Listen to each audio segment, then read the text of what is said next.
everyone. Welcome to the program. This is Sunday Politics, live on Channels Television. I'm Sean Wakimale, live for you here in Abuja. For nearly 2 months, the fate of dozens of school children and their teachers abducted from Orire local government area of Oyo State gripped the nation. Everyone was worried, raising fresh concerns about school safety, intelligence gathering, and Nigeria's fight against kidnapping. The Oyo State Governor, Seyi Makinde, has arrived and visited there on their return, has visited them where they have been kept, and says their return is a moment of gratitude and relief for the state. The governor, after visiting the rescue victims at the headquarters of the 7th Division Nigerian Army Medical Services, Odogbo Barracks in Ibadan, where the pupils and teachers are receiving medical attention following their release from captivity. The governor says that all 39 pupils and 5 of the 7 abducted teachers have been rescued and reunited with security personnel, giving glory to God and commending officers and men of the Nigerian Army and other security agencies for their efforts in securing the victims' freedom.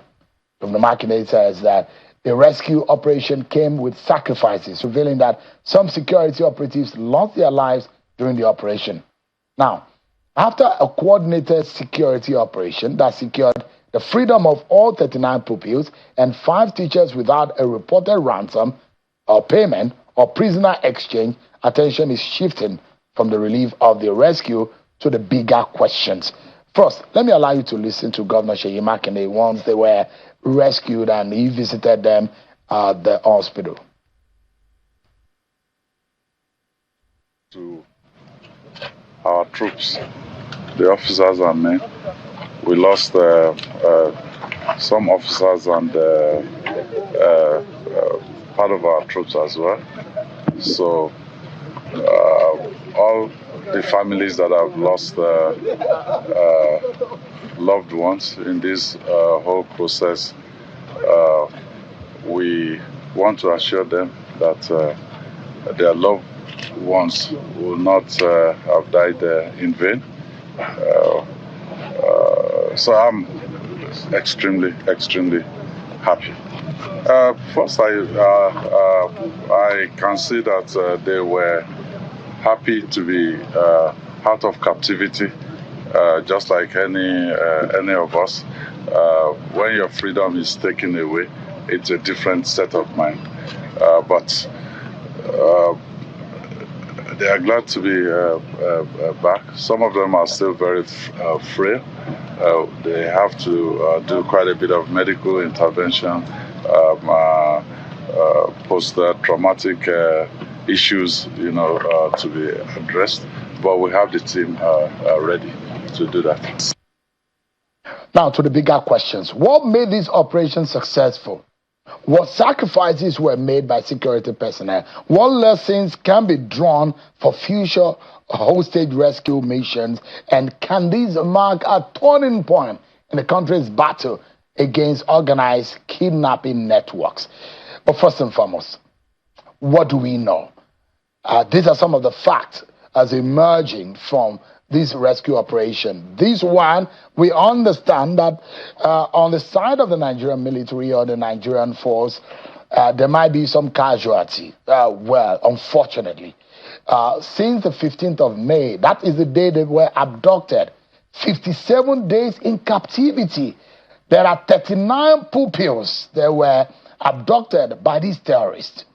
5 teachers were among these abducted persons. We understand, sadly, one of them was beheaded and couldn't get out. We understand that this is a joint operation with intelligence led by the DSS and the Nigerian Army, Nigerian Police Force, were the ground troops that led to the operation, the ground operation. And I will show you if some of the pictures as released by the military and the Nigerian government on how the terrain, the operations, and how it all happened. We now know that 8 suspected kidnappers were arrested. We understand that some of these kidnappers are members of a faction of Boko Haram that operates in northeastern region of Nigeria and been terrorizing some part of the Middle Belt and the north central region of the country. The federal government says no ransom was paid. They also say no prisoner exchange. Victims are now under medical observation and rehabilitation will follow afterwards.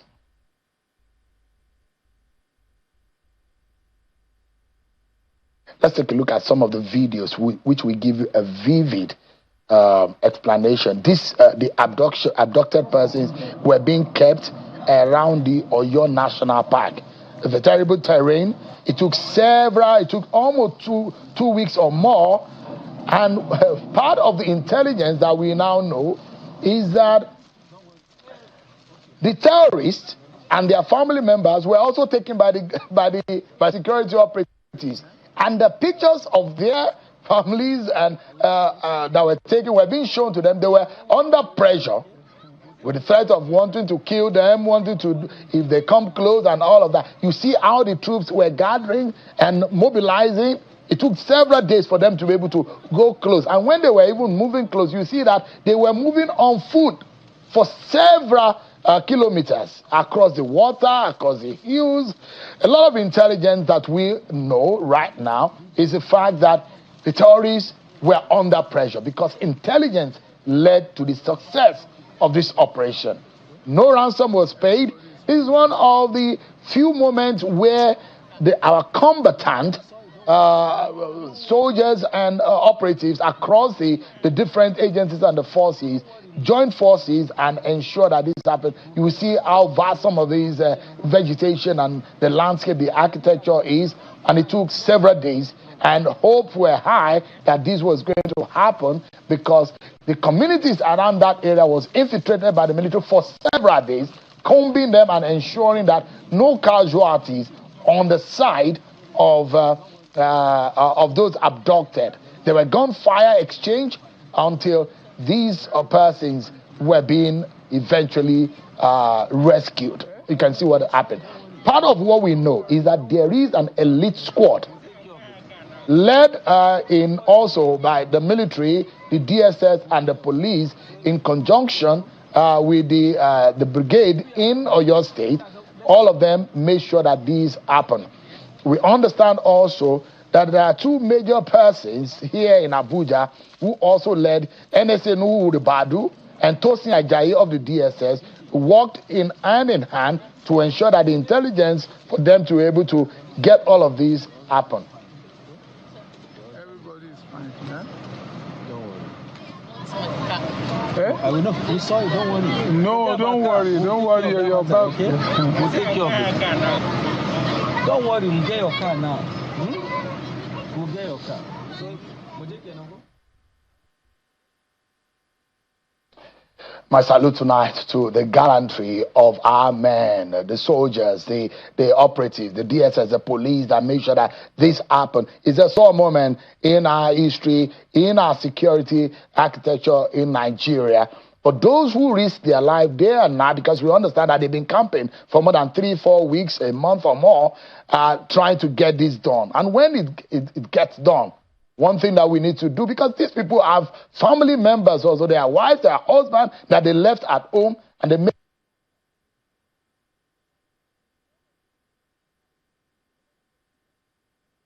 to all of this. Joining us tonight to examine the military strategy, the intelligence architecture behind such operations, the rehabilitation of the rescue victim, and the broader implications for Nigeria's national security is a retired Major General John Enenche, who was a former spokesperson of the Nigerian military. Is live for us here in our studio. It's a pleasure having you join us tonight. Thank you. I appreciate it, sir. Thank you so much indeed. From your own point of view, a few of what we know and the information we are able to gather, which I'm able to tell our viewers on the picture, this gives us almost an explicit. This looks like sometimes when the American military go into an orchestrated, coordinated operation, and you see footage and how they went about this operation. What does this, as a general, how do you summarize, how do you describe the operation and the success? I will categorize this operation as a classical sting operation. Okay. Forgetting about the time it took us to get it done as a people. But the most important thing is the lives that were saved. If you look at the casualty on the part of the pupils, the teacher, pupils none, teacher one, and then on the side of the security agencies, I think probably an officer and a few who I don't have the number. It is classical, it is sting, and it is something to be celebrated. Absolutely. It is something to be celebrated right from the top echelon, because it takes leadership to get the kind of followership and results that we have gotten. It takes the command philosophy of the Chief of Army Staff, the leadership of the NSA, the leadership of the Director of SSS, and the leadership of the IGP. Putting that together, their subordinates cannot afford. And then the leadership of the political class, that is the government of Oyo State, the political will to get these kidnapped people out.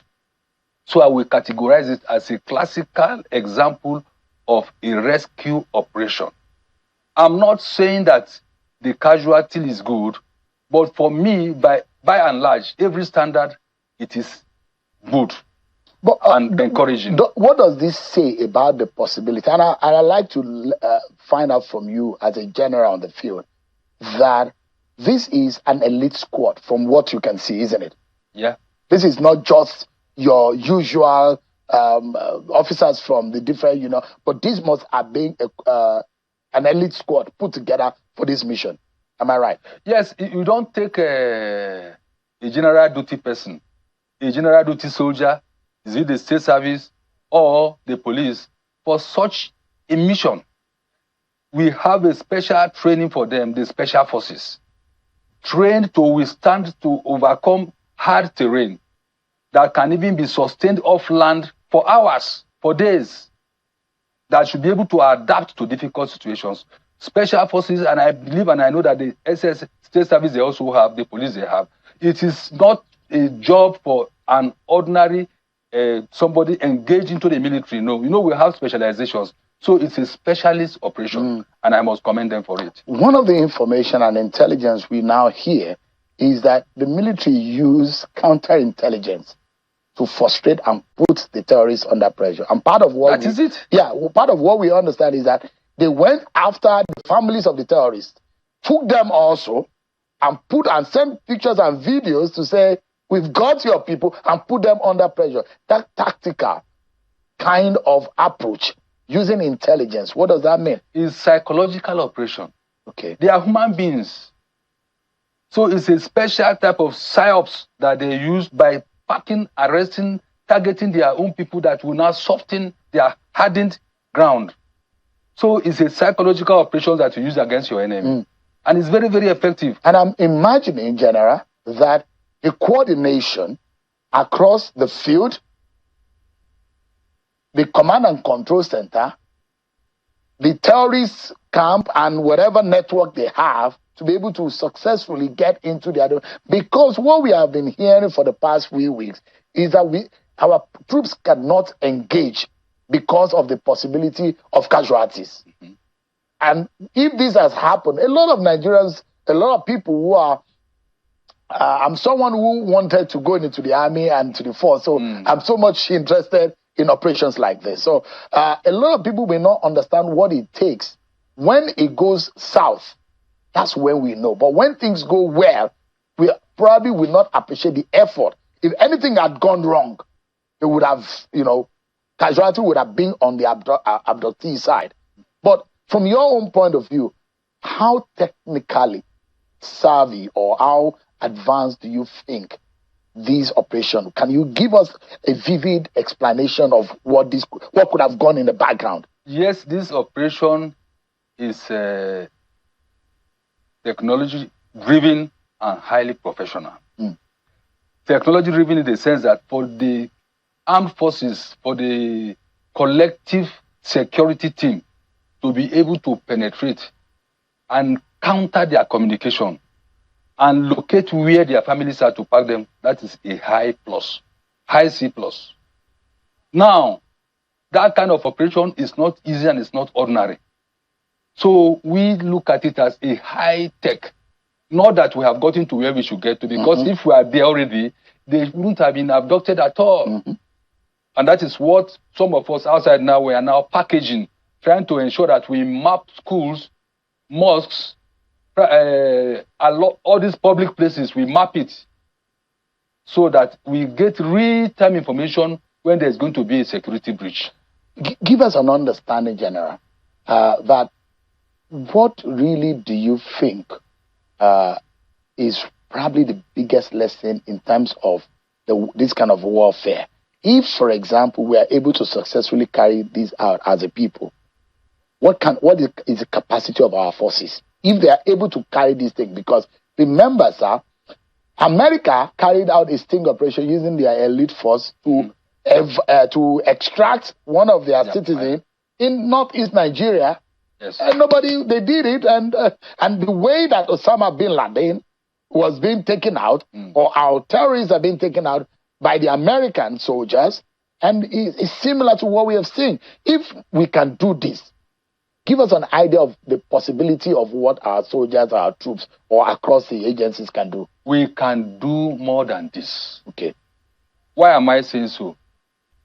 This took this time because where we should be now, technologically, in the area of counter-insurgency, counter-terrorism, and counter-banditry and all that, we would have done better than this. We have done so well, excellent.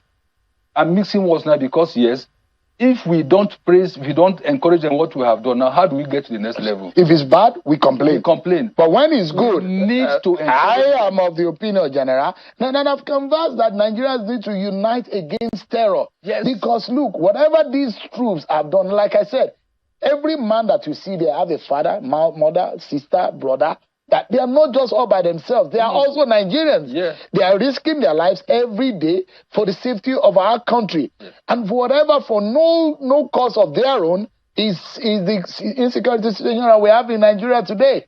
But anytime there is a plus on advantage on the side of the Nigerian troops, I'm always applauding and saluting them on this program, and to encourage and to say that we can do more. Majority of people are not doing that, which is unfortunate. When it happened, when they were rescued, I was in church. I quickly sent a congratulating message to the principals, the chief of army staff, the special advisor on the homeland security, among others. Because I'm excited. This is what I desire. So I want to encourage our people, Nigerians. Let us be proud and support, give them the morale, encourage them to do more. We have a lot here, but whereby we are only finding fault. Politics is always dividing us. And that's why I'm always saying that forget politicians. They will all their ploys and whatever. At the end of the day, politics will go, politics will come, our lives will remain, our country remain. But this insecurity, we must fight it to the end. We have to. We have no General, what would you say is the biggest lesson out of this? The biggest lesson out of this, for me, is that we need to close gaps. There are gaps which we have identified. And that is why I call on my colleagues who are retired like me, not tired and passive, let them become more active. Let us close the gaps. Like I said, if the gaps that are there now are closed, we will not get to this level of leaving people in captivity for over 50 days, close to 2 months. Sadly. Now, there are children here that it will the memory psychologically for life. For life, if your care is not taken. The trauma of living in the bush. With these colors, seeing all manner of things, all manner of rubbish there.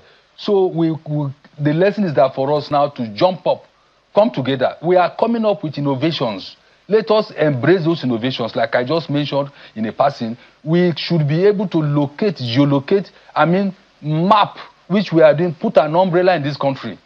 Ensure that even in the school where they went to, as the thing is breached, immediately, pam, an alarm. Signal is, before they go 1 kilometer, 2 kilometers, we are on them. And that is what that is a major lesson. The army has learned a lot, logistics and all that. the SS and all of them. So we need to step up our game. We need to be proactive rather than reactive. Proactive. I have a package on that. Proactive actions now, what we should be taking. And we are making presentations to the army, and we are praying that they should come along. We now spread it all until at the national headquarters, at the national level, the presidency, they buy into it. Otherwise, this will become a rollover from one government to the other. General, if you can touch on this, there are those who will say within the security architecture, within a criminal environment, that the absence of crime is not absolute security. That a lot of the times is ability to respond and to be able to clip it. That you will find people who will commit crime, but what is the ability of the security agent to be able to move? And I mean, example of some of what people say who are experts will say, once there is an attack on a particular school, how long does it take for the signal, the alert that you mentioned? Yes. What is the easiest mode of getting on the ground? If they transport these kids on motorbikes for hours upon hours, they get into some communities, sleep over, and yet for days we are not able to track them because they say the very first few hours in an hostage taking or in an abduction scenario is very, very critical. Once you lose that, it takes a long time for you to be able to recover. Satellite technology. Our satellite that we have available, when I spoke to one of the persons who are in charge or who is in charge of our satellite infrastructure, said, look, the satellite we have takes about 4 to 6 hours in orbit. That means that you cannot be able to get a real-time update from satellite any part of Nigeria with the satellite that we have to cover this country until about 4, 5, 6 hours. And that is a very bad scenario. I hear that President Bola Tinubu is planning to fund yet another satellite that will give us some real-time eyes on the ground. But how quickly or how urgent are there alternatives that we can ensure that response timing is cut short in any part of this country? There are alternatives. Okay. There are alternatives, and some of them, they have contacted us that we should help assist, because if there's no security in this country, they cannot come here and invest. I can tell you that one. And those alternatives are ones that within 10 minutes, you are getting the signal. You are in the school, you are in the mosque, you are in the church. Once there's a breach, you activate it. Yeah. It's alerted. And when we now communicate it to all the regional centers to command the national center, then from the high headquarters command, they now send it to the appropriate headquarters, a branch where they are located, local government or whatever, and they respond. They are available. It's just to get the right technology and the right tools. Right tool, and then communicate. Which is available. It's available. It's for, Project Gideon. It's available. Wow. Yes, it's available. So, and that is why I'm saying that let us now upgrade from where we are. Very good, we have done very well. So, General, the presidency says that there was no ransom payment and no exchange of prisoners. A lot of Nigerians are doubting that, because sometimes we've heard that no ransom paid, no exchange of prisoners, and what you get sometimes is the contrary. That we see the operation as it happened. We saw the casualties. We saw what has happened, the arrest. But when you hear that there is a rescue, no arrest made, no casualty figure, nothing, no trace of how people doubt. If that is indeed the case, should this become Nigeria's standard doctrine in dealing with hostage situation involving mass abduction? Are you surprised that Nigerians are in doubt that this is not possible? They repaid these people. It's it's very difficult. You know, most times we go with a hearsay, and once you are not proactive, and once you have created doubt in a lot of Nigerians, they don't believe that whatever government is telling them is true. That we cover up. I was there as a coordinator, and even things that I confirmed from the field, on social media, they say it is not true.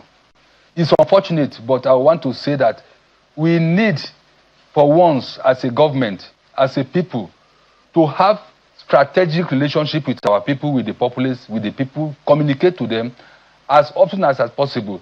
Now, I will not want to say that the government is not saying the truth, but it is actually, if we are them, you will see doubt, because over time, as I speak with you, there are some happening out there now. It's because they are not privileged to be, communicated to people. And they pay. So they believe it's now the best practice for you now to pay hostage and all, and then to government to protect its own image and integrity. So they are right. But we as a people, as up there, we need to continue to drive home the message, and then to be very, very proactive in strategic communication, which is communicating to the people at the right time. And over time, that we overcome that. But for the immediate, I think it is difficult for Nigerians to believe all that we have said. No exchange of prisoners, no ransom paid, and all that. Do you blame Nigerians? I don't blame Nigerians. I don't blame them. But how difficult is it to have this kind of hostage taking and rescue or freedom without ransom? It's easy, because I have participated in one before. Okay. But what those ones, most times they will bargain is that grant us safe passage, just like the Americans did somewhere in Iraq or whatever. And because of the lives involved, you do that. So it is possible that there was no... Sometimes prisoner swap. Yes, that one I think they may do it, but it's difficult to own up. It is not in the interest of the organization, it's not in the interest of your principal. Because as you are saying that, you are considering two sides now, the people fighting. If you now say that, look, they went and exchanged prisoners before they were able to rescue these people, that means you think they are not capable. But I believe that it's all the tactics, the strategies. Is it part of the principles of negotiation in the Nigerian military that we do not bargain or negotiate with terrorists? No, yes, it is. Yes, you don't negotiate. You don't bargain with them, don't negotiate. But you make contact. Yeah, no, of course you have to use your intelligence to know where they are, and then knock off their strong points. Okay. Just like you now take their loved ones, put them. If you don't do, we will now take them out. If we had, and there are people. This is not Uhuru. They are still captives. The terrorists are holding in different parts of the country, and we are hoping that this victory and this success will amount into other operations, and we'll be able to get people back. But for the case of Chibok, this kind of operation, and I know that operations are different, this kind of tactics, do you think could have worked for Chibok case? For Chibok case, it would have worked, but for the insincerity of the terrorists there, I want to assume that these ones were a bit more sincere, whatever was bargained before they were released, than those ones there. Those ones had serious religious undertone behind it, which made it difficult. And at the same time, the human shield, they made them to become human shield. Otherwise, those locations, as it were, to the best of my knowledge, because I was in service, they were locations we are known. But to penetrate was difficult. And what the technology we use now, the synergy we have, the inter-service cooperation we have now, was not there then. To the best of my knowledge, I think it was majorly the Air Force, the Army, and then a few of state service that were there. But this one, a whole lot. And I want to assume that in this one, in Oyo State, locals were also involved. Not only the services, locals were involved. And I stand to be apologetic if I will offend anybody. I don't think the political class for Chibok case was like this. The political involvement, Governor Makinde was very, very much. That of the Commander-in-Chief was very, very much. But in Chibok, I saw division. They are saying it is politicized, it is not this, but this one, it was with a whole agreement, total agreement that these people are criminals, we must bring out. There was nothing like it was political.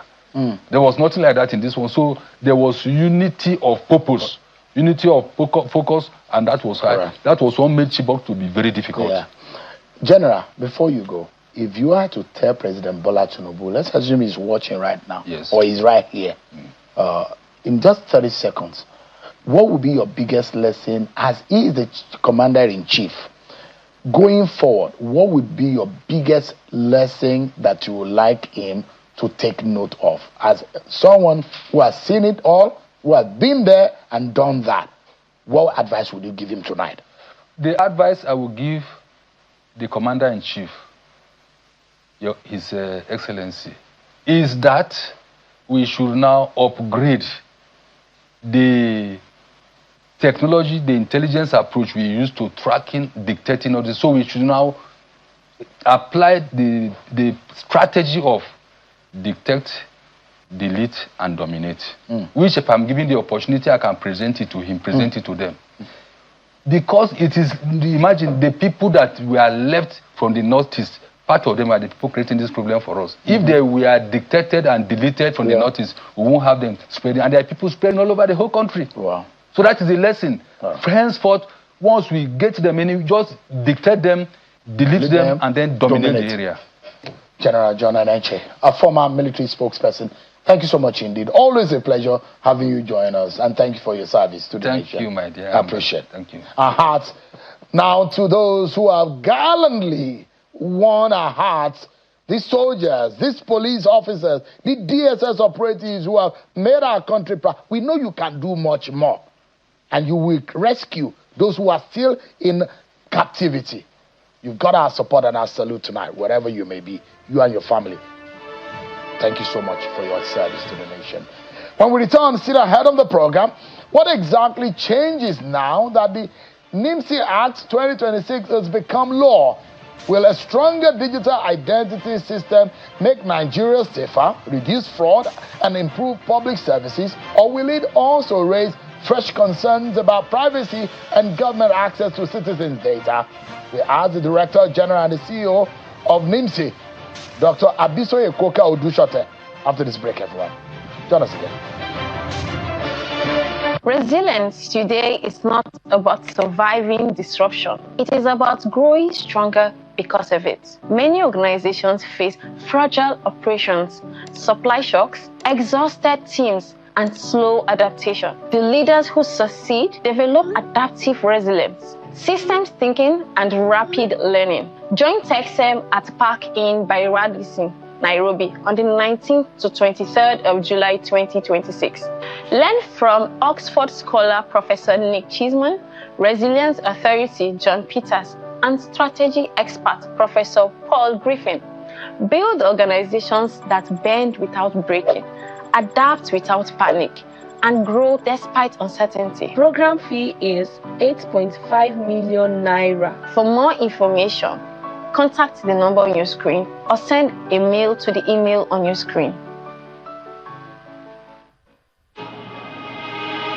Excuse me, ma. This is your 100% in Babes, are you sure you want to spend this much on hair? Since your landlord just increased rent, I saved for this one separately on Money Point. Ma, you say you save on Money Point? Yes.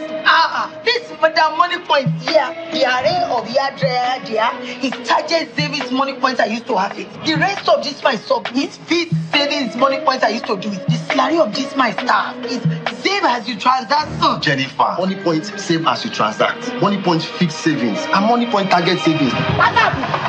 Why did someone who contribute to you? Why should they? Come on, you go give your money to Hadaku to stay. You see Money Point account here. You know go open a savings account. Now Hadaku you should. I beg everybody inside this my salon. Oh yeah, bring out your phone and download the Money Point app now. Even you.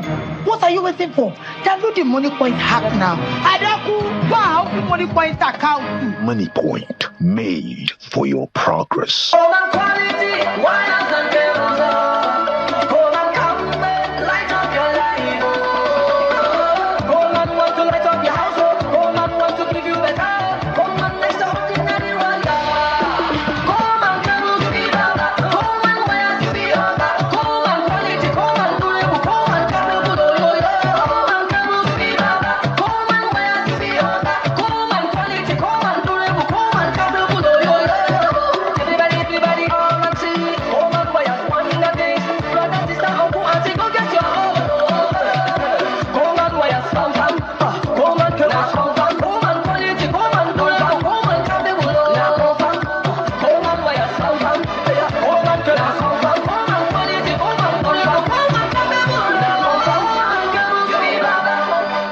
Wires and cables, World-class quality built to last.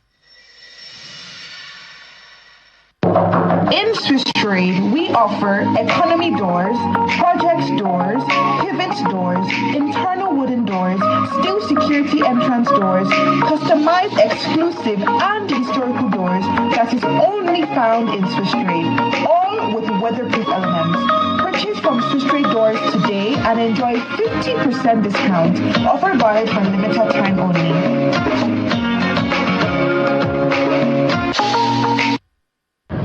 Improve infrastructure connectivity and innovative ideas that move our people from poverty to prosperity.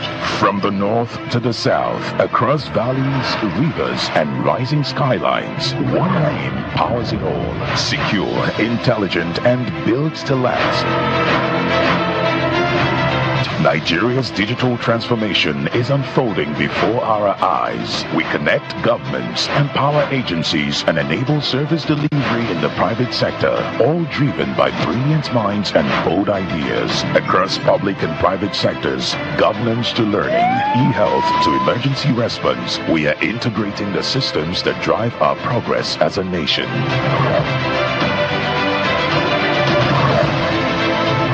We keep evolving every day, every night, because Nigeria's digital future begins today. Galaxy Backbone, enabling digital services. As Osun prepares for the 2026 governorship election, every stakeholder has a role in keeping our elections peaceful, credible, and secure. Peaceful elections do not happen by chance. They require dialogue, responsibility, collaboration, and a shared commitment to democracy.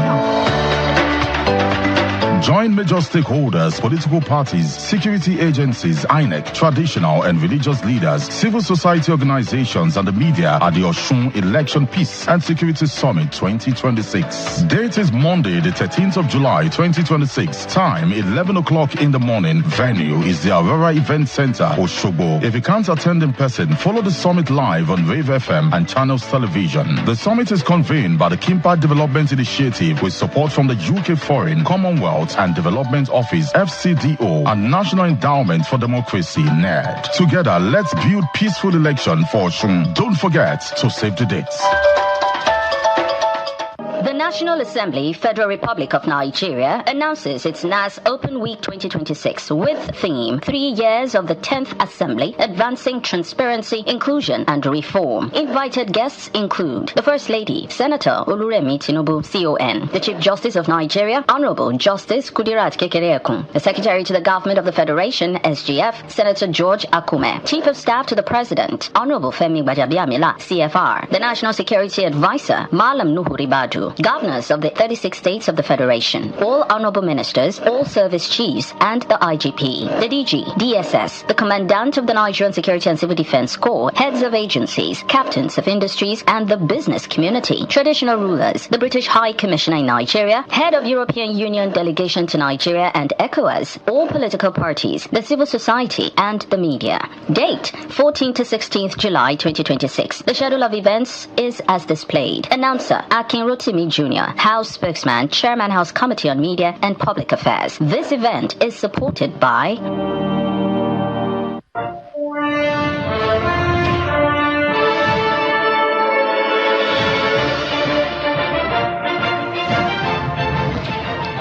Thanks so much, and welcome back, everyone. Tonight we'll be examining one of the most consequential reforms to Nigeria's digital governance architecture in almost 2 decades. President Bola Tinubu signed the National Identity Management Commission Act 2026 into law, replacing the legislation that has guided the country's identity management system since 2007.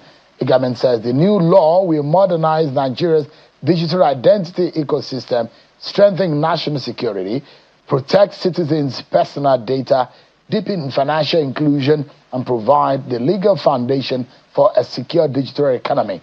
The heart of the reform is an expanded role for the National Identity Management Commission, now designated as Nigeria's root certification authority for the country's digital public infrastructure and national public key infrastructure.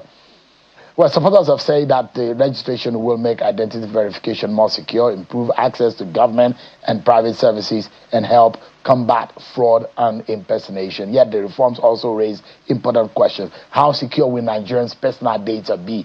Can the government guarantee privacy while expanding data sharing? Let's get talking. I'm being joined by the Director General and the CEO of NIMSI, Dr. Abisoye Koka Odushote, who is live for us here in our Abuja studio. Thanks so much indeed for joining us tonight. Thank you for inviting me. And congratulations on the signing of that law. Thank you. We want to use this opportunity to say thank you to Mr. President for signing this act. It's been a long time coming, about 19 years. Yeah.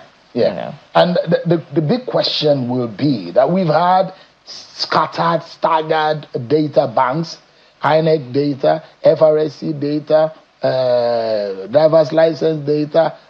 Everyone just has data. There was a time under Jonathan who called all the organizations to say, all of you who organize data, come and merge the data. But years later, nothing was done. Under Buhari, same directive was given.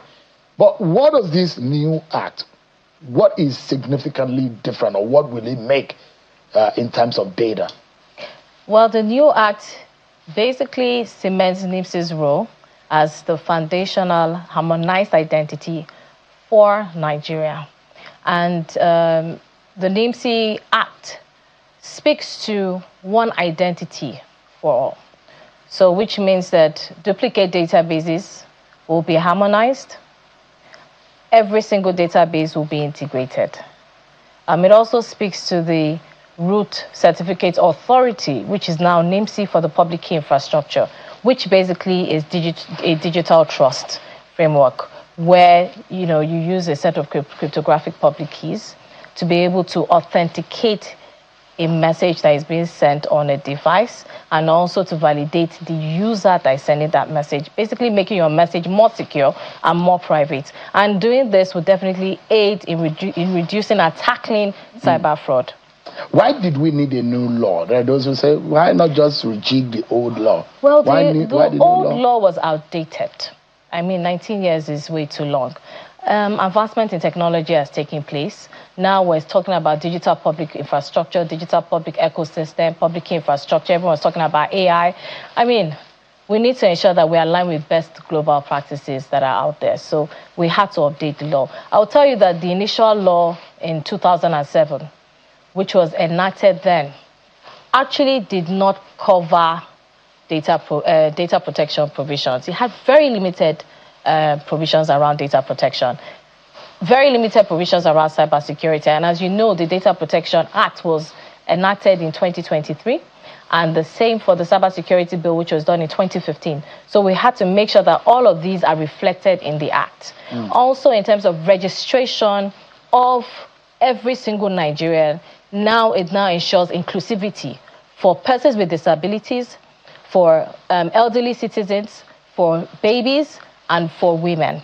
So it definitely captures more people. Let's break it down, madam. Yes. So once you are giving birth to, there is a birth certificate naturally, and when someone dies, there's a death certificate, and people get these things when it's convenient or when it's needed. But is it now mandatory? And NIN seems to now be one of the biggest tool of NIMSI. And it's supposed now to be every Nigerian must have an NIN, which is your unique identity. Is that right? Absolutely, yes, it is. You must have the NIN. Now, the beauty of the NIN is it makes it easier for accountability and transparency. And this is what the citizens want. They want to be able to see that there's accountability in every single thing government is doing. The NIN basically is that catalyst that would enable access to government services in the areas of, taxation, travel, health, education. Like, for example, the NEL Fund uses, every beneficiary of NEL Fund must use their NIN. So the NIN is integrated into the NEL Fund platform. So the NIN is like the America's, your social security. Is that right? Absolutely, yes. But not exactly, but close to it. It is. It actually even goes beyond that, because for you to be able to access, government social services, you need your NIN. It does act. It doubles as your social security number, yes. Yeah. So it means that any Nigerian who does not have NIN now is on the wrong side of the law. Is it mandatory? Is it now criminal? Is it a breach of the law for a Nigerian not to have NIN? And when is the timeline for every Nigerian to have NIN? So it is mandatory for you to have your NIN. But in part of expanding our functions and powers, we are now able to now ensure that criminals that participate in cyber fraud activities or identity-related crimes are prosecuted. We can definitely now say, okay, we need to be able to, search their devices. We're authorized to do that. But we will work with the security agencies. We'll work with the Ministry of Justice for prosecution of these criminal elements. So give us an understanding. And I asked this question earlier because we have over 200 million estimated Nigerians. So you will imagine that those are captured already, it should be captured. What is your data bank like as far as NIN is concerned? 137,371,080 as of this evening. So we still have a shortage. So we do. It is estimated that we're 200 million. So when we're done enrolling, we will then know the total actual numbers that we have. But it is estimated 200 million, and some other estimates say 230 million. And a few people say 250 million. So we need to be able to in terms of policy, governance, and management, you cannot plan without data. Absolutely. Your identity is basically the foundation for effective governance and service delivery. So how can you plan if you don't know the total number of persons that you have? And so what we are now doing, and we're mandated by Mr. President, that we should go down to the community levels to enroll every single Nigerian. Is there a timeline for every Nigerian to... I don't know if you remember that there was a time, sometimes in the 80s, where every citizen was saying census was being happened, everybody must be captured, everybody, and there was a timeline for which everybody was running around to ensure that they were captured at a time.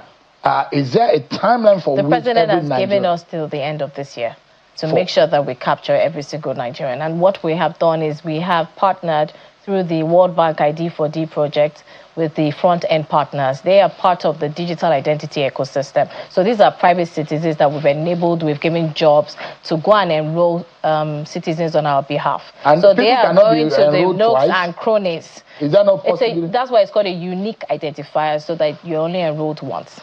So if anybody comes into your database, and let's, for example, Abisoye Koka Odusote is enrolled in Ogun State and enrolled in Abuja. Yes.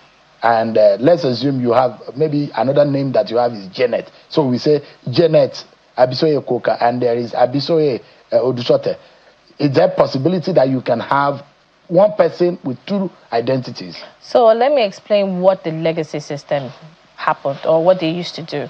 So, for example, they had no way of verifying at the front end that you already had a name. You were being captured, so they will do that. But once it comes in to the middleware, it will flag it that there's a duplicate, or this person already exists in the database. So that's exactly what happens. So you would only have one name generated for you.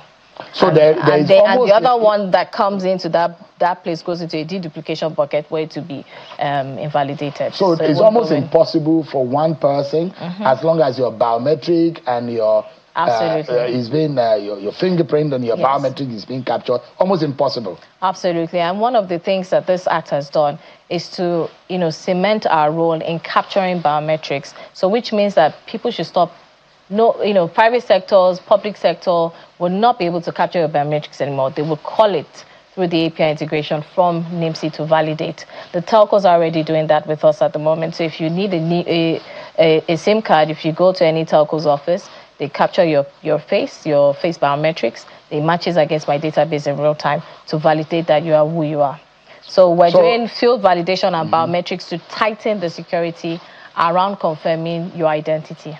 One of the fears that people have is your own security. Yes. Because there was a time that we understand that you lost your database, or you had a breach. Okay, please be mindful of your words. That you had a breach. That you had a breach. Has that been fixed? So two things I would like to share with you.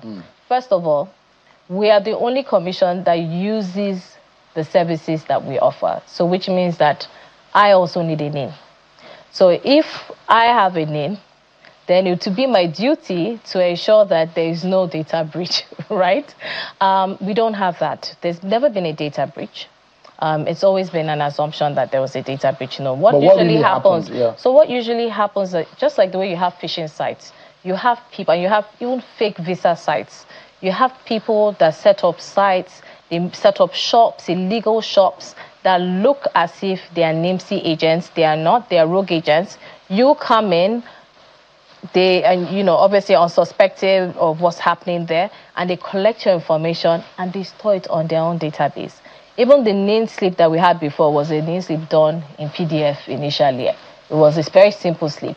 But now, what we have now done is we have now created the NIN Auth app, which allows you to keep your data. Your data is better protected. It allows for user consent management on that application, so which means you then choose to share your data. You give consent for sharing your data. You should actually download it from either the Play Store or from the App Store. We'll show it off the screen now. Yes, so you have your digital ID card there, and you can also see your tax ID number. Some of the offices and MDAs we have integrated with that have identities, similar identity numbers are all on there to show you the integration. Madam. When we come back, I'd like to ask you a very critical question that a lot of Nigerians will be worried, should be worried about, and maybe you'll be able to give us an answer. And that's the website there. If you are not able to do that, get on your website, check the mobile app, as the DG is talking about. If you have any questions, let me know before she gets out of the studio. Or we'll take a break. I will come back to conclude our conversation with the DG and CEO of NIMC.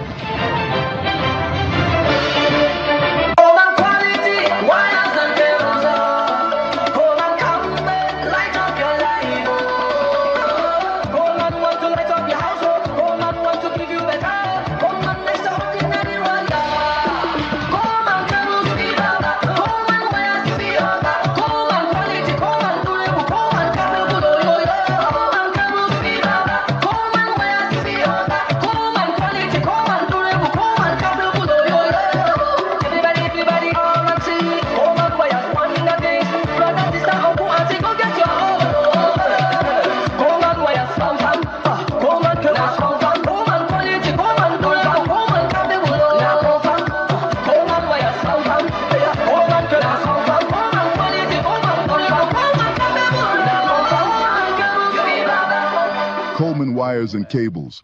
World-class quality built to last. Every day you wait, you're losing money. While petrol prices keep climbing, others have already found the smarter way. Drivers like you, don't confirm. CNG is not just an idea. It's a movement happening right now across the country. Is it safe? Yes. Is it verified? Yes. Does it work? Absolutely. Your engine stays safe and your pocket stays full. No need to pay all at once. With MoneyPoint, Credit Corp and NCGC, you can convert on credit and pay small while you save on fuel. Don't carry last. Join the thousands who have already switched. Visit your nearest conversion center or motor park today to confirm. CNG, not the way. Safe, walking, confirmed. As Osun prepares for the 2026 governorship election, every stakeholder has a role in keeping our elections peaceful, credible, and secure. Peaceful elections do not happen by chance. They require dialogue, responsibility, collaboration, and a shared commitment to democracy. Join major stakeholders, political parties, security agencies, INEC, traditional and religious leaders, civil society organizations, and the media at the Osun Election Peace and Security Summit 2026. Date is Monday, the 13th of July, 2026. Time, 11 o'clock in the morning. Venue is the Aurora Event Center, Osogbo. If you can't attend in person, follow the summit live on Wave FM and Channels Television. The summit is convened by the Kimpa Development Initiative with support from the UK Foreign, Commonwealth, and Development Office, FCDO, and National Endowment for Democracy, NED. Together, let's build peaceful election for Osun. Don't forget to save the dates. In Swiss Trade, we offer economy doors, project doors, pivot doors, internal wooden doors, steel security entrance entrance doors, customized, exclusive, and historical doors that is only found in Swiss Trade, all with weatherproof elements. Purchase from Swiss Trade Doors today and enjoy 50% discount offered valid for limited time only.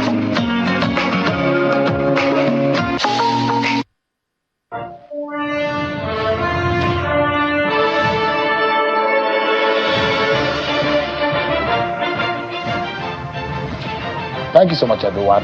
Our final moment now with the DG and the CEO of NIMSI, Dr. Abisoye Koka-Odushode. Thanks so much indeed. Thank you. Finally, can you give us an idea of whoever wants to get this done, how can they get it done? Would they have to go to a center? Can they go to the website? Can they do it independently to get themselves registered? They need to go to the website to check the list of locations because we're at the community level. So we're doing ward level enrollments now because we know a lot of people cannot travel, to the local government offices. Their wards are a little bit far. So we're taking it there. So just go to the website, look at our dates, and you'll be able to find where we are, and you can come and enroll. And you can also pre-enroll online. You can pre-enroll online, and then you book an appointment at any of the NIMSI centers. We are located in every single state, and we're present in 1,200 locations in Nigeria. Wow. And if you're in the diaspora, we have 950 locations for you to visit. Quickly, just in 10 All seconds. that information is on the website. People will say, if this NIN is secured, really, yes, why are terrorists making calls and we are not able to catch them? Okay, so let me give you two scenarios. We already know that the NIN is the foundational identity for effective, for the security architecture. But you'll find out that a lot of the times the kidnappers use the phones of the people that they have abducted. So which means, how do you trace them, first of all, because they're not using their own phones. And then there's this theory that may be possible. If some kidnappers are not Nigerians and they are brought 48 hours or 72 hours before the kidnapping happens just for that purpose, I'm not insinuating anything, then we won't have them on the database naturally. So those are the instances you have. The assurances but I will that, tell you that a lot of the security agencies are integrated and they are using it, and it helps them in terms of fighting crime. Thank you. Dr. Abisoye Koka-Odushode, MD, CEO, NIMSI. It's a pleasure having you on the program tonight. Thank you for having us. Thank you so much. Please download your NINOS. Thank you. I will do. Your ID card is on there, your digital ID card. Absolutely. That's our show for tonight, everyone. Many thanks for watching. I'm Sheon Okimale. God bless Nigeria.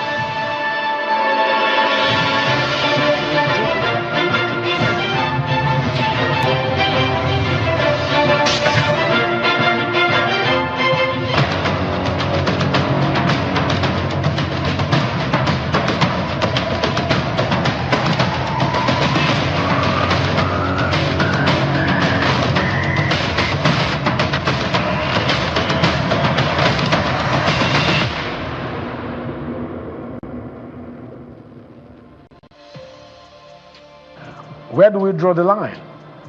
Between enforcement and humiliation, between punishment and protection, and between development and harm to human rights. Across Nigeria, concerns continue to be raised about how arrested persons are treated in public spaces, how vulnerable groups are protected within the justice system, and how environmental degradation affects the dignity and the survival of entire communities. 3 proposed constitutional amendments under the human rights framework seek to respond to these concerns in different but deeply connected ways. Welcome to today's episode on the Constitutional Review Conversation. Today we'll be looking into human rights. Constitutional Amendment Bill provides that the definition of torture, the definition of inhuman or degrading treatment shall include the public parading of persons arrested by the police or any other law enforcement agency The public parade of an arrested person is a punishment inflicted before guilt has been established, and a degradation of dignity visited upon someone who may ultimately be found entirely innocent. Constitutional Amendment Bill addresses sentencing in cases involving pregnant women. It provides that where a pregnant woman is convicted of an offense punishable by death, and the court is satisfied that she is pregnant, the sentence shall be commuted to life imprisonment. An unborn child cannot be subjected to the consequences of a crime that they had no part in committing. Constitutional Amendment Bill expands the constitutional right to life to include the right to clean, safe, and healthy environment. It places a duty on the state, a duty on the corporate borders, and a duty on individuals to protect and improve the environment, including air, water, land, forests, wildlife, and the list goes on. The bill further provides that the exposing person or persons or communities to serious environmental harm through pollution, toxic waste dumping, industrial emissions, or contaminations of natural resources, where this leads to health risk, loss of livelihood, displacement, or degraded living condition, shall constitute inhuman and degrading treatment under the Constitution. This speaks directly to the lived reality of communities across the Niger Delta, the Middle Belt, and other regions where environmental destruction has devastated lives for too long. These proposals reflect a shift in constitutional thinking from protecting dignity only in principle to addressing the practical conditions in which dignity is either upheld or violated in everyday life. Human rights are not static. They are not. They grow as our understanding of human dignity grows.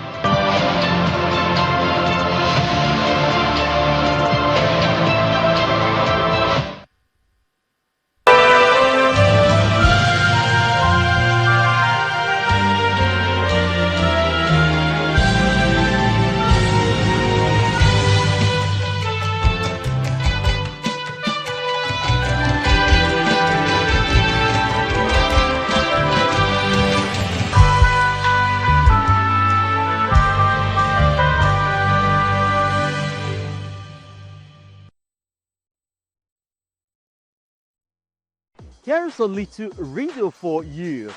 I'm older than the dinosaurs. I carry my home on my back, and I've crossed the oceans for millions of years. Now though, I need your help. What am I? I think I know the answer, Chris. Have you guessed it as well? Well, here's the clue. It swims back to the same beach where it was hatched to lay its own eggs. Do you get it? Do you have the answer? Do you know? Well, if you guessed turtle, then you guessed right. So turtles are among the many marine animals suffering as a result of our pollution. Now, these turtles need us to all get our hands on deck.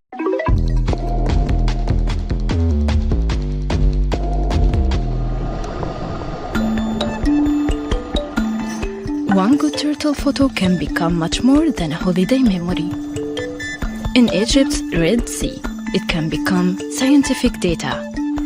That's the idea behind the work of the Turtle Watch initiative, turning divers, snorkelers, and sea lovers into citizen scientists. But before anyone enters the water, the lesson starts on land. For these children, protecting turtles begins with learning how to enjoy the sea without disturbing the wildlife that calls it home. What we need to do if we see a marine turtle, we stop, we try not to get too close, of course, we don't touch, And if the turtle is going up to breathe, we just stop. We don't rush to the surface and we just observe. Whoever has a camera or a GoPro can take a picture of the side of the heads. Along the coast of the Red Sea, the NGO Turtle Watch Egypt 2.0 brings marine scientists and everyday visitors together. Instead of keeping science in research centers, the initiative turns time in the sea into an opportunity to observe and document marine turtles. The main aim of Turtle Watch is to protect marine turtles, and to do that we cannot do it alone. So the citizen science approach is crucial in our project because having the citizen scientists involved means that we have a lot of potential contributors every day. Like human fingerprints, each turtle's facial markings are unique. The photographs of these markings received by Turtle Watch are used to identify individual turtles. If participants document one that's never been seen before, they are invited to name it. An observation becomes a lasting connection. This is helping us have information on marine turtle behavior, growth rate, and finally injury rate and recovery patterns. So we have to take care that we don't have, for example, too many boats in that specific place. Every sighting involves a careful process of reviewing photographs, matching facial markings, and verifying observations before they enter the database. With only a small team based in Marsa Alam, the initiative depends on the growing network of volunteers contributing from across Egypt and beyond. Zoology graduate Toka Adegmawi, who first joined Turtle Watch during a university internship. Since then, she has supported the project remotely from Cairo with photo identification, awareness campaigns, and Arabic language outreach. The whole experience is suddenly finding yourself in Egypt, in the sea, surrounded by turtles, talking science. In Egypt, this isn't something you come across every day, especially if you are from Cairo. It changes you to the point where you think, I have to keep doing this, even remotely. And they were open to it, so I've kept working with them remotely for almost 2 years now. Egypt welcomed nearly 19 million visitors in 2025, with Marsa Alam among its busiest tourist destinations. While tourism supports millions of jobs in Egypt, it strains the fragile ecosystem of the Red Sea. There are 5 species of marine turtles which inhabit these waters. Boat traffic, plastic pollution, and coastal development threatens several of these species. Every verified turtle sighting helps build a clearer picture of how these waters are changing over time. If we don't protect the environment, in a few years we may lose the spot where we dive today. The turtle helps us understand the conditions of the sea. And if the turtles disappear, it's likely that many other marine species will disappear as well. Many people want to help, but good intentions alone don't always produce reliable data. That's why Turtle Watch created its Marine Turtle Specialty Diver course. The aim isn't just to train better contributors, but to equip new instructors to pass that knowledge on. We optimize our time with the turtle in the way that we don't spend too much time with the turtle, but we get as many photos as possible. You've taken the left side of the face, then I put it on the left side of the camera? Yes. Okay. And if I take, so you put it in the opposite side as the what one you I have took. taken. Yes. Gotcha, okay. Underwater, much of the work happens slowly. Trained divers and snorkelers learn to search, document, and move carefully through a fragile ecosystem. This is so worth saving and protecting each and every day, and each and everybody of us can actually do a small contribution, a small part of it. It's just a really good way and quite an easy way to get involved without obviously going through like formal university training or something like that. And it does make a difference as well. And sometimes routine observation reveals more than expected. During one training dive, the team spots a rare sighting. A mother dugong swimming alongside her calf. Within hours, the encounter is shared with researchers, instructors, and conservation groups. What began as a routine dive becomes a meaningful contribution to conservation. The sea remains fragile, but documenting the marine world may be first step toward protecting it. As a mother, the next story really gets under my skin. Because we all try to protect our children and keep them safe, but how do you protect them from something you cannot see? PFAS are known as forever chemicals. Now, they can be found in loads of everyday objects, from the Teflon pans we use to everyday shoes. And they even infiltrate our water, soil, and food. But this story goes beyond fear.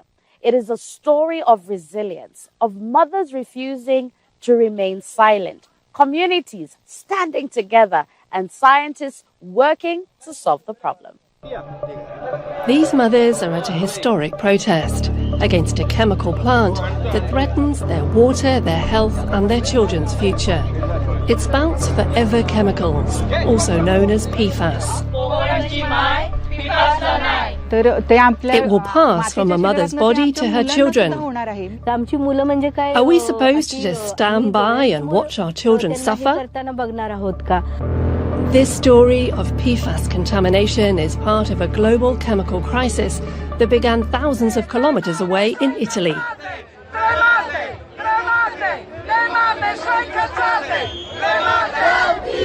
From Europe to Asia, this is an ongoing uprising of local communities led by mothers fighting a global problem. And there are solutions, but before we dive into that, let's get into the chemical core of the scandal, PFAS.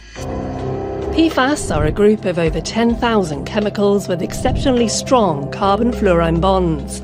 They hold together so well that they do difficult jobs, like make clothes water-resistant and Teflon cookware handle high heat. They're in literally everything from dental floss to fast food packaging and even medical devices. They can last forever. So the big problem arises when they are not treated properly and spill into the environment. PFAS persist in rivers, groundwater and the soil. They enter animals and even our bodies through drinking water, food or even household dust. Most people worldwide have PFAS in their blood. Scientists are still working to understand the long-term impacts. But even low levels of PFAS have been linked to cancer, hormone disruption, weakened immunity and developmental issues. These Italian mothers found this out the hard way and have been protesting for years.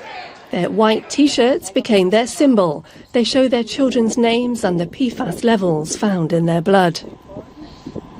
Giovanni and Michela began the movement here.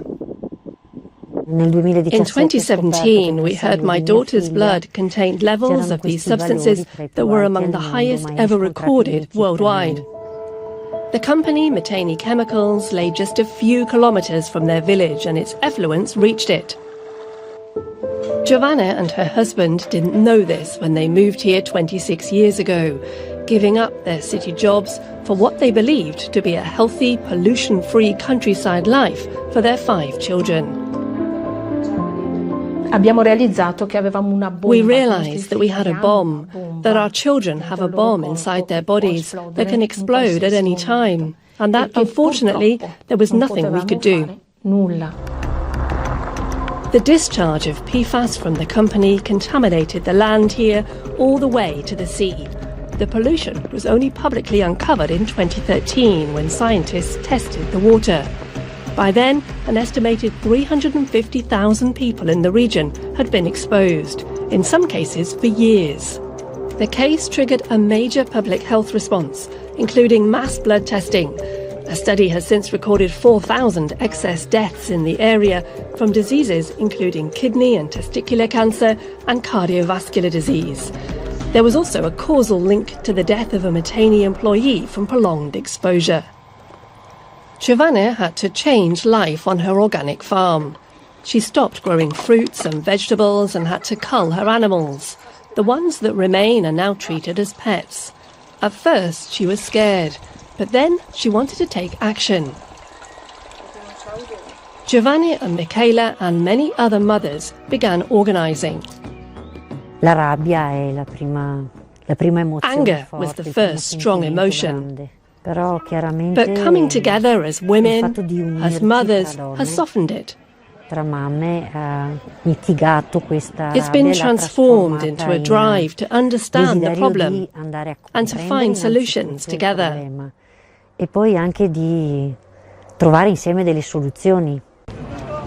They held demonstrations, attended conferences, and eventually filed a lawsuit against the chemical company. With success, a court sentenced 11 former company executives to jail for serious environmental crimes. But then an investigation revealed that the pollution just moved across the globe.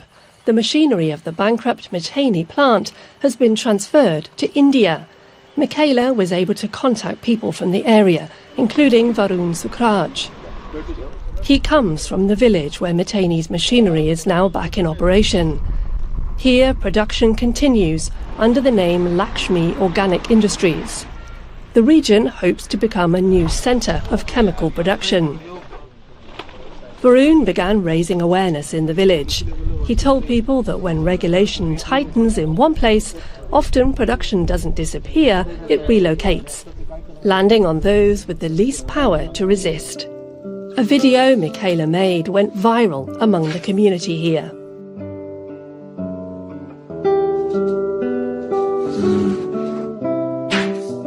We had no idea about PFAS. When we saw the Italian protest on YouTube and understood the situation there, we researched it. That's when we realized how toxic this substance being produced really is. People began organizing. In April, 3,000 took to the streets to protest. Their slogan, Mothers of Konkan Refuse to Accept PFAS, was inspired by Mama No PFAS in Italy. Their message is clear. India cannot host industrial practices rejected elsewhere. Some have been protesting for over 75 days straight. I believe this company must be shut down, and we will not stay quiet until it is.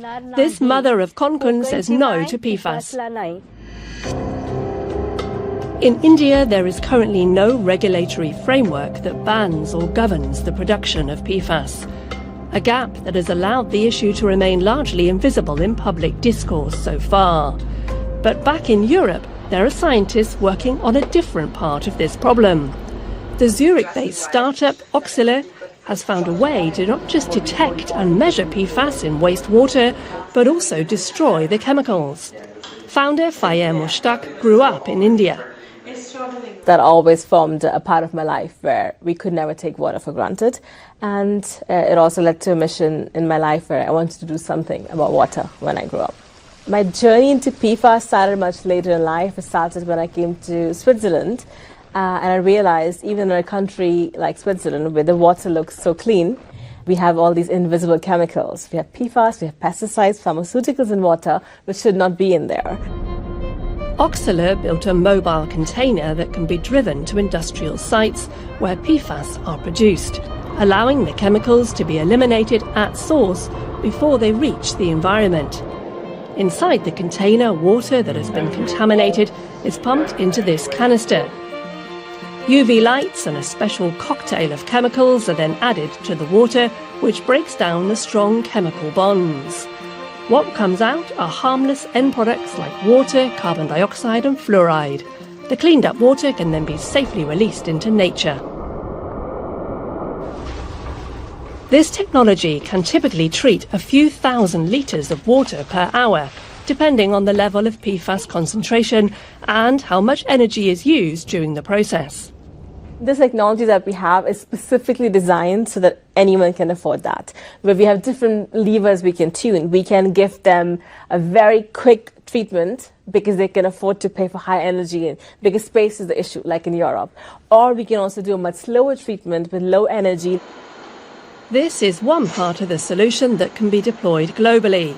But for it to be adopted, awareness and regulatory support are essential to bring it to scale. They're still only dealing with PFAS already in the environment. But the protests have brought change. PFAS बहुत ही spurious और dangerous chemical से संबंधित machinery. After the protests this year, PFAS was mentioned on the floor of the Indian Parliament for the first time ever. Varun spoke, among others, at the European Parliament about the proliferation of PFAS to other regions. Michaela and Giovanni showed up in solidarity.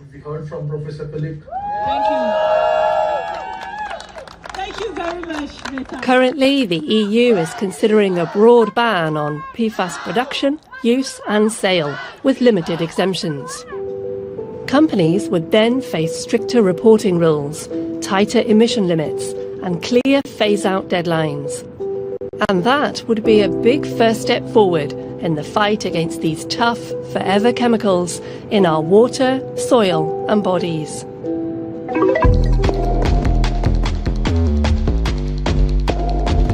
There is a silent killer in Lagos that nobody is talking about. It is everywhere around you, even as we speak.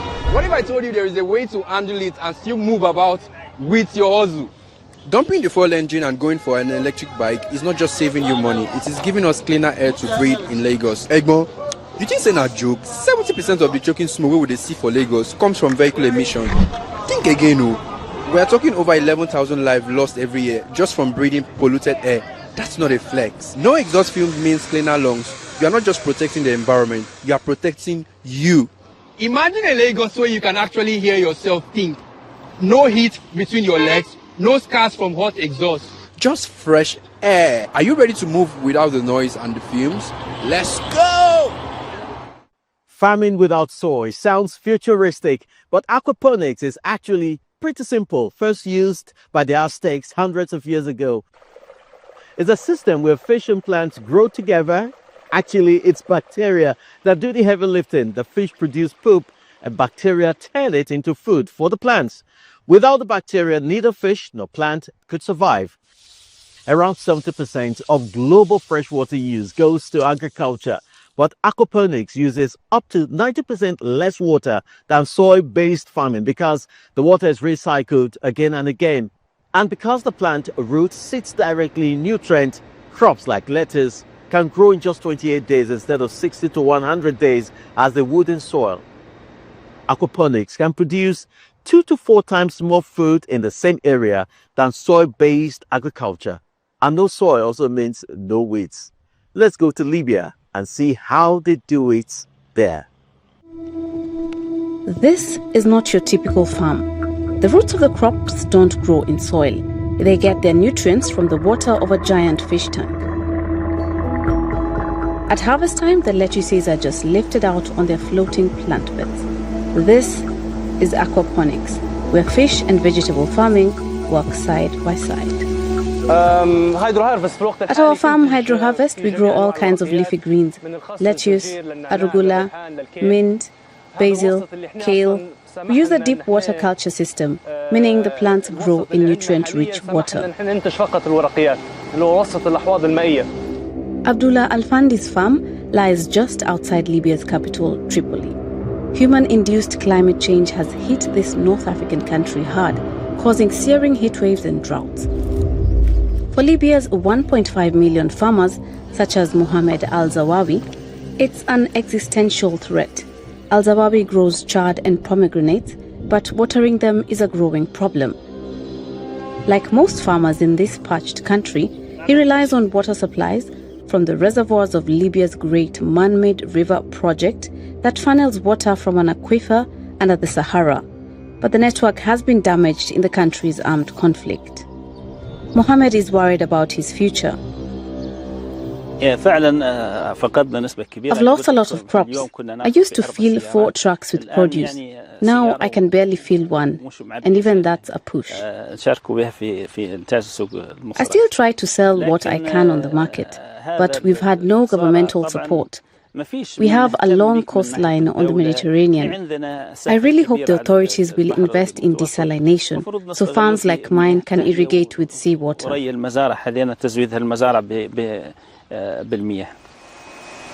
At Abdullah Al-Fandi's aquaponics farm, the water also comes from a reservoir but is used far more efficiently. It circulates between the fish tanks and the plants. The tilapia provide nutrients such as nitrogen and phosphorus through their excretions. And the plants help filter the clean water. In this closed-loop system, pumps keep the water well oxygenated. And there's another benefit. Regular Libyan farms often use pesticides with little regulation. Residues on the harvest can cause a range of health issues as well as harming the environment. Abdullah's closed system gets by without pesticides and synthetic fertilizers and produces organic fish and vegetables with minimal water loss, making it a sustainable option for desert countries like Libya. As environmental scientists, we strongly support this kind of eco-farming. It avoids the need for chemical fertilizers and even some of the poorly regulated organic ones you find on the market. Abdullah Al-Fandi was just 24 when he launched his aquaponics farm in 2023. Despite the large initial outlay and technical challenges, he got his project off the ground with a €20,000 grant from the EU's Libya Startup Programme. He's now built up a loyal customer base for his organic produce, like this cafe in Tripoli. But for him, this is just the beginning. He wants to help improve food security in Libya and inspire others to follow his lead.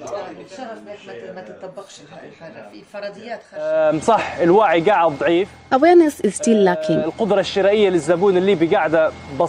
and most people in Libya don't have much money to spend. But I believe change is coming. We are already seeing signs of progress. And when things shift, we want to be ready to lead a better market.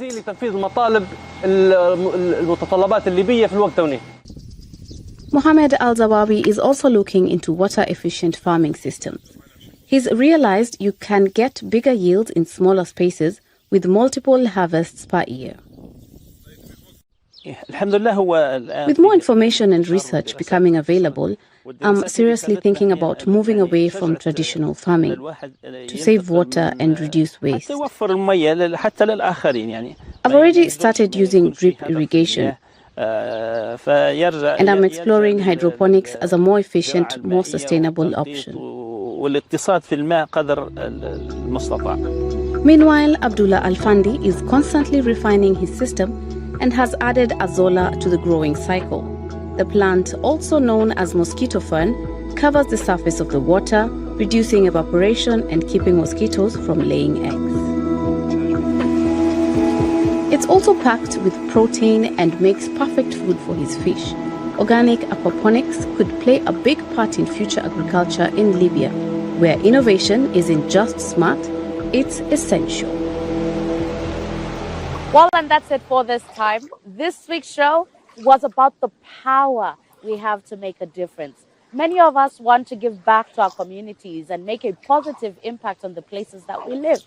Sometimes all it takes is finding the right opportunity or joining others who are already making a difference, or even just having the courage to start something yourself.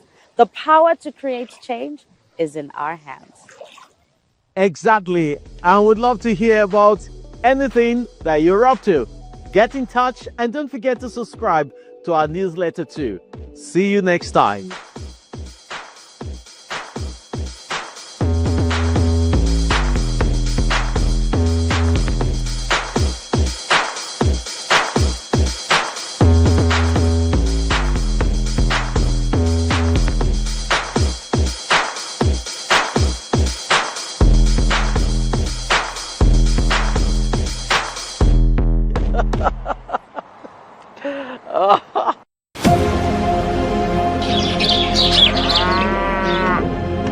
You've seen the news, you've heard their stories. As I see the World Cup gone 2 months, I told my family to just go out. The climate crisis is here and getting much closer. Rice, they're just dry. So let's look at the solutions and the way forward at these times on Earth 5. With all our hearts, we pray and ask, God bless Anambra, God bless the shining light that we bear. We're the only ones to make her brighter, the only ones to make her better, the only ones to make Anambra shine. With our sweat and blood, every breath of our lives, with trust in God, we will lift our homeland high. We believe in togetherness. This is Solution Footprint. Every great transformation.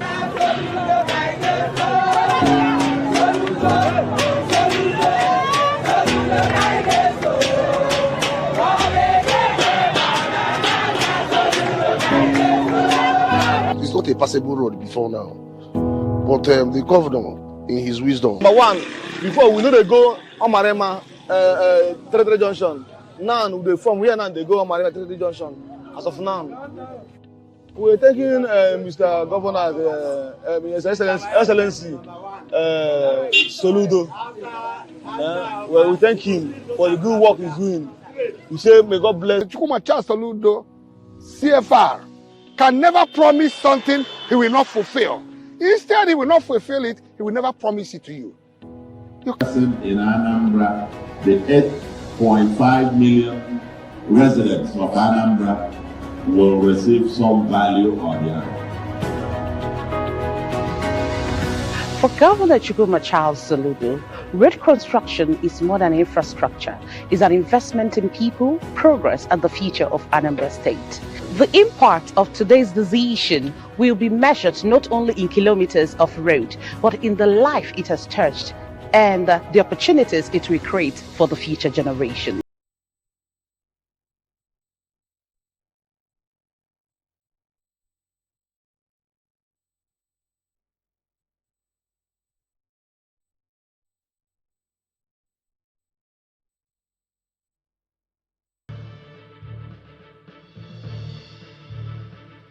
The National Assembly, Federal Republic of Nigeria, announces its NAS Open Week 2026 with theme 3 years of the 10th Assembly, advancing transparency, inclusion, and reform. Invited guests include the First Lady, Senator Oluremi Tinubu, CON, the Chief Justice of Nigeria, Honorable Justice Kudirat Kekereekun, the Secretary to the Government of the Federation, SGF, Senator George Akume, Chief of Staff to the President, Honorable Femi Gbajabiamila, CFR, the National Security Advisor, Malam Nuhu Ribadu, governors of the 36 states of the Federation, all honorable ministers, all service chiefs, and the IGP, the DG, DSS, the Commandant of the Nigerian Security and Civil Defense Corps, heads of agencies, captains of industries, and the business community, traditional rulers, the British High Commissioner in Nigeria, head of European Union delegation to Nigeria and ECOWAS, all political parties, the civil society, and the media. Date, 14th to 16th July 2026. The schedule of events is as displayed. Announcer, Akin Rotimi Jr., House Spokesman, Chairman House Committee on Media and Public Affairs. This event is supported by...